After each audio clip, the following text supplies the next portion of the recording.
Hello বন্ধুরা, সবাই কেমন আছেন? কথায় আছে বাঙালির পায়ে সর্ষে। তাই আজ আমরা বেরিয়ে পড়লাম বকখালির উদ্দেশ্যে। সঙ্গে যাবেন আপনারাও, সাথে পাবেন যাবতীয় খুঁটিনাটি তথ্য। বকখালি বাসে করেও যেতে পারেন, তার জন্য ধর্মতলা থেকে নির্দিষ্ট সময় অন্তর বাস পাওয়া যায়। কিন্তু আরামদায়ক, মজার, সস্তার জার্নি যদি করতে চান, তাহলে লোকাল ট্রেনে নামখানাগামী শিয়ালদা থেকে চেপে বসুন, আর নামখানা নেমে টোটো ধরলেই বকখালি। আমাদের সফর শুরু হলো সোনারপুর স্টেশন থেকে। প্ল্যাটফর্ম নাম্বার 2 নম্বরে এই নামখানাগামী ট্রেনটি আসে। ট্রেনটি ছিল ভীষণই ফাঁকা, কারণ আমরা যেহেতু দুপুর নাগাদ গিয়েছিলাম। 1:10 নাগাদ ট্রেনটি ছিল। সামান্য ট্রেনটি লেট করেছিল, মানে 10 মিনিট মতো লেট হয়েছিল। তো যাই হোক, তাতে কোনো অসুবিধা হয়নি। ট্রেনটা ফাঁকা দেখে আরও আমাদের জার্নিটা আনন্দ করে দিয়েছিল। যেহেতু আমার মেয়ে প্রথম লোকাল ট্রেন চড়েছে, তো লোকাল ট্রেনে সাধারণত ভিড়ই হয়, কিন্তু এই ট্রেনটা ফাঁকা ছিল। আর তার সাথে সাথে নানান রকমের খাবার উঠে আমাদের জার্নিটা ভীষণই আনন্দ এবং আরামদায়ক করে দিয়েছিল। বিশেষ করে এই ধরনের খাবার, যেটা বাদাম ভাজা আর নিমকি ভাজা একসাথে ছিল, এটা বেশি ভালো লাগছিল, কারণ প্রায় বিকেল মতো হয়ে আসছিল আর ভালোও লাগছিল খেতে। সোনারপুর থেকে নামখানা আসতে সময় লাগে প্রায় 2 ঘন্টা, আর ট্রেন তার নির্ধারিত টাইমের মধ্যেই নামখানায় এসে পৌঁছিয়ে দেবে। স্টেশন থেকে টোটো ধরলে 350 টাকা, আর একটু এগিয়ে গেলে 300 টাকায় আপনাদেরকে বকখালি পৌঁছে দেবে। রাস্তা অত্যন্ত ভালো, সময় লাগবে যেতে 45 মিনিট। টোটো আমাদের রিজার্ভ করা হয়ে গেছে। এবার আমরা বকখালির উদ্দেশ্যে রওনা দেব। আমাদের হোটেল আগে থেকে বুকিং করা নেই, আমরা গিয়ে সামনাসামনি বুকিং করব। আপনারা চাইলে আগে থেকে বুকিং করে যেতে পারেন, কিন্তু আমাদের আগে থেকে প্ল্যান হয়নি, হঠাৎ করে প্ল্যান হয়েছিল বলে আমরা সামনাসামনি গিয়ে হোটেল বুকিং করেছি। বকখালিতে আমরা ছিলাম হোটেল রূপসী বাংলায়। শনিবার ও রবিবার করে হোটেলের রেট একটু বেশি থাকে। 500-1000 টাকায় ভালো রুম পেয়ে যাবেন। আমাদের হোটেলটা একদম নতুন তৈরি হচ্ছে, পরিষ্কার আর সুন্দর। 1200 টাকা করে নিয়েছিল। আমরা 2 দিন থাকবো, পুরোপুরি বকখালিকে এক্সপ্লোর করব, আর সাথে থাকবেন আপনারাও।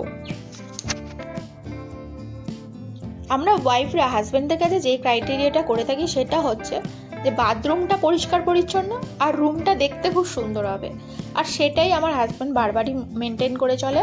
কারণ আগেই আপনাদের বলেছি হোটেলটা নতুন হয়েছে, তাই রুমগুলো নতুন, কিন্তু পরিষ্কার পরিচ্ছন্ন। তার আশেপাশেও দেখতে পাচ্ছেন যে অনেক হোটেল তৈরি হচ্ছে।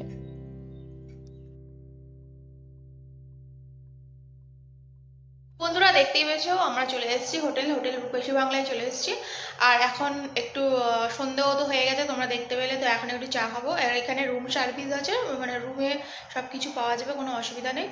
তো চাটা খেয়ে সন্ধ্যেবেলা বিচের কাছে যাব। এখান থেকে বিচ হাঁটা পথে 5 মিনিট, 5 থেকে 6 মিনিট হবে, বেশি দূর না। তো চলো, আবার পরে দেখা হচ্ছে। বন্ধুরা, আমি রুম থেকে বেরিয়ে চলে এসেছি বকখালিতে, একদম বিচের কাছে। তো বিচের কাছে অনেক দোকান বসে আছে দেখতে পাচ্ছি, আর পেছনে আমার মেয়ে ফুচকা খেয়ে নিচ্ছে। ফুচকা খাওয়া হয়ে গেলে আমরা সামনে মেলাতে যাব, যেখানে অনেক সারিবদ্ধভাবে দোকান বসে আছে, সেগুলো সবই তোমাদেরকে দেখাবো।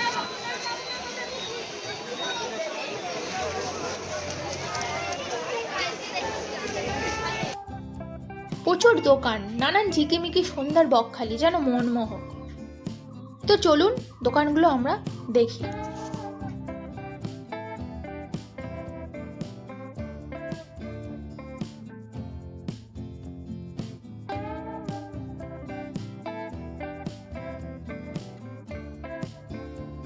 বন্ধুরা, বকখালিতে আমরা আমি প্রথমবার এসেছি, তো আমার মেয়েও প্রথমবার এসছে।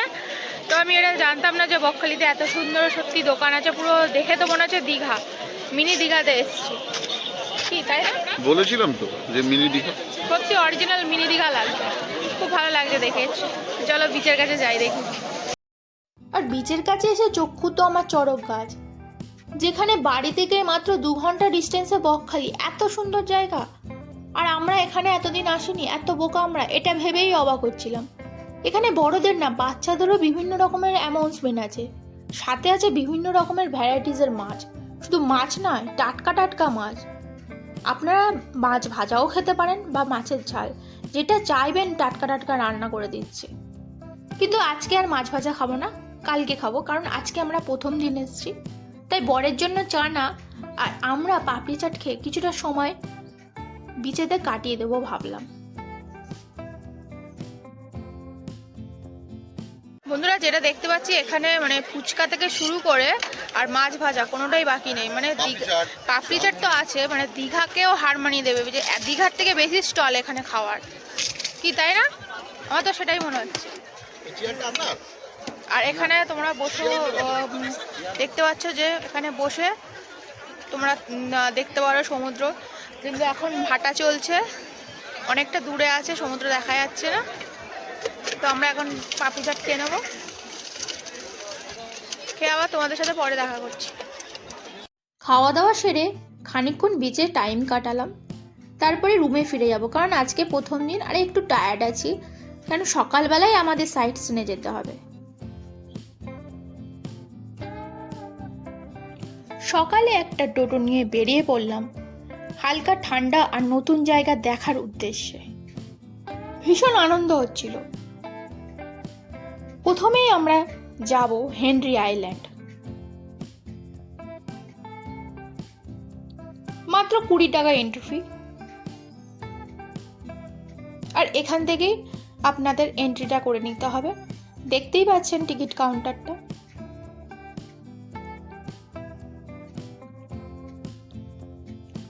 ম্যানগ্রোভ অরণ্য, সাথে সমুদ্র বীচ, ঝাউবন, একেবারে অনন্য। ঢেউ কম কিন্তু পরিষ্কার জল,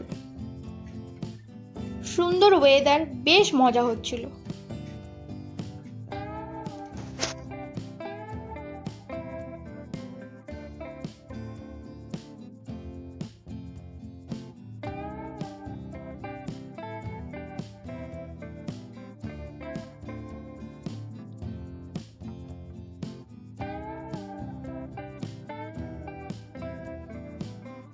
বন্ধুরা, তোমাদের হেনরি আইল্যান্ড কেমন লাগলো অবশ্যই জানিও। আর দেখতেই পাচ্ছ যে আমরা হেনরি আইল্যান্ডে দাঁড়িয়ে আছি, তোমাদের সমস্ত কিছুই দেখিয়েছি।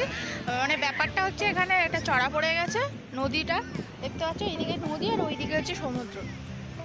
আর ব্যাক সাইডে আছে আমার ব্যাক সাইডে তো জঙ্গল, সেটাই তোমাদের দেখালাম। তো যাই হোক, তো হেনরি আইল্যান্ডের মানে আমাদের ঘোরা হয়ে গেছে। এবার নেক্সট স্পটে আমরা যাব। ফেরার সময় টাওয়ারে উঠলাম, প্রকৃত জঙ্গল দেখলাম। এটা আসলে বৃহত্তর সুন্দরবনের এক অংশ। এরপর আমরা যাব নেক্সট স্পটে।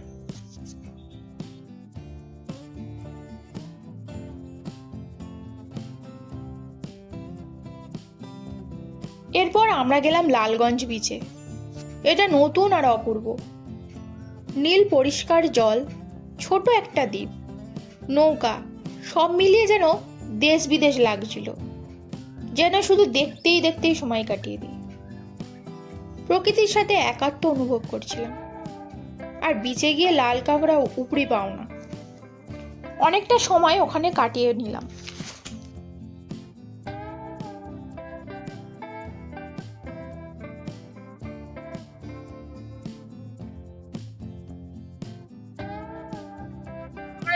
লালগঞ্জে দাঁড়িয়ে আছি। লালগঞ্জে মানে আমি যে দাদাটা টোটো করে আমরা ঘোরাঘুরি করছি, সেই দাদাটা হচ্ছে উনি এত ভালো লোক যে কি বলবো, মানে আমাদের সমস্ত জায়গায় খুঁটি দেখাচ্ছেন। সুদীপ বাবু তাপস, আমার নাম তাপস। তাপস দা, দাদার নাম্বারটা আপনি বলে দিন। 9733571016।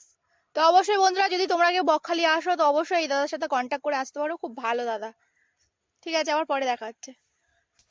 বন্ধুরা, লালগঞ্জের যে ঝাউ বাগান দেখো, ঝাউ বাগানটা দেখো কি সুন্দর, সরিয়ে ঢুকতে পারবে, কোনো ভয়ের কিছু নেই। আমার মেয়ে বলছে ভূতের ভয়, কিন্তু ভূতের কোনো ভয় নেই।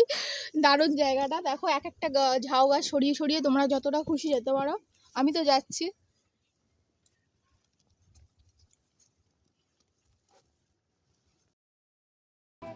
এরপর বিকেলে আমরা বেরিয়ে পড়লাম সানসেট দেখতে কার্গিল বিচে।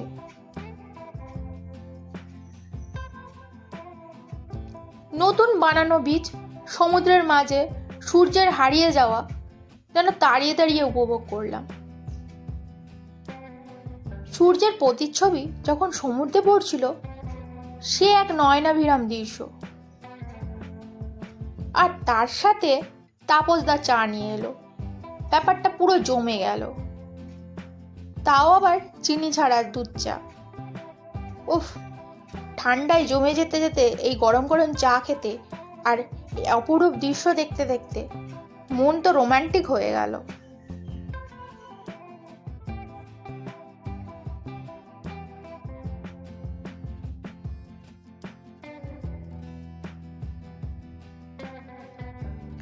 এরপরে গঙ্গা দেবীর মন্দির আছে, যেখানে গিয়ে মাকে দর্শন ও প্রণাম করলাম।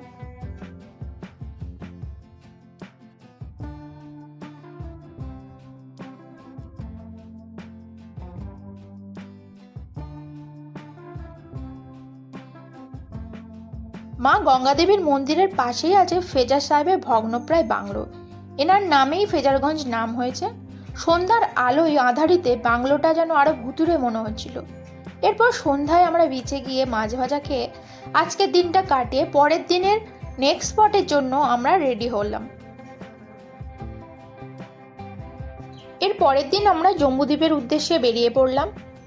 এই বোটগুলোই ট্যুরিস্ট নিয়ে যায়।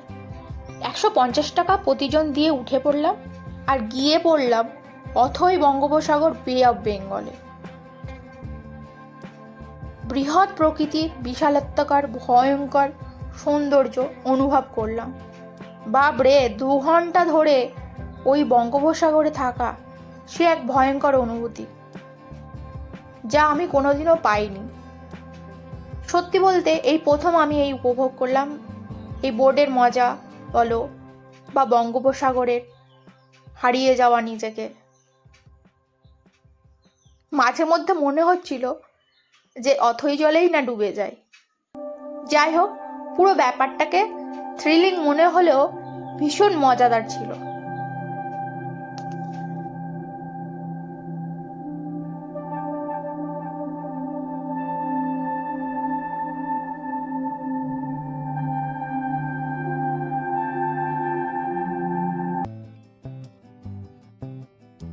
এরপর আবার বিকেলে বেরিয়ে পড়লাম ইকো পার্কে।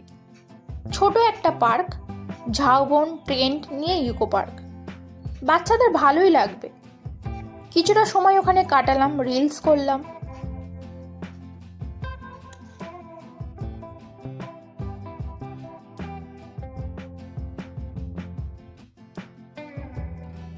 এখানে আপনারা চাইলে থাকতেও পারেন, তবে মূল বীচ থেকে অনেকটা দূরে। আর এখানে থাকতে গেলে গাড়ি রিজার্ভ করে থাকতে হয়, কেননা যাতায়াতের একটু সমস্যা আছে। তাই শান্ত নির্জন পরিবেশ হলেও একটু ভাববেন।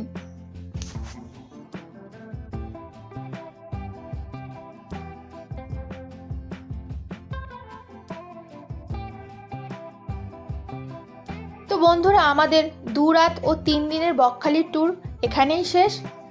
এবার বাড়ি ফেরার পালা। মনে থাকবে কি সমুদ্র, কি জঙ্গল, আর রঙিন মানসিকতার টোটো চালক তাপসবাবুর কথা। ভদ্র সাহায্যকারী তাপসবাবু 500 টাকা দিন প্রতি নিয়েছিল। স্টেশন পর্যন্ত ছেড়ে দিল। আর নামখানা থেকে 1 ঘন্টা অন্তর শিয়ালদাগামী ট্রেন আছে। তাহলে আর কি, আপনারাও বেরিয়ে পড়ুন সস্তা ও সুন্দর কাছাকাছি সমস্যাবিহীন এই 2 দিনের বকখালির ট্যুরে। ভালো লাগলে চ্যানেলটাকে সাবস্ক্রাইব করে পাশে থাকতে ভুলবেন না কিন্তু। আর তার সাথে ফেসবুক পেজটাকে অবশ্যই ফলো করে দিয়ে রাখবেন।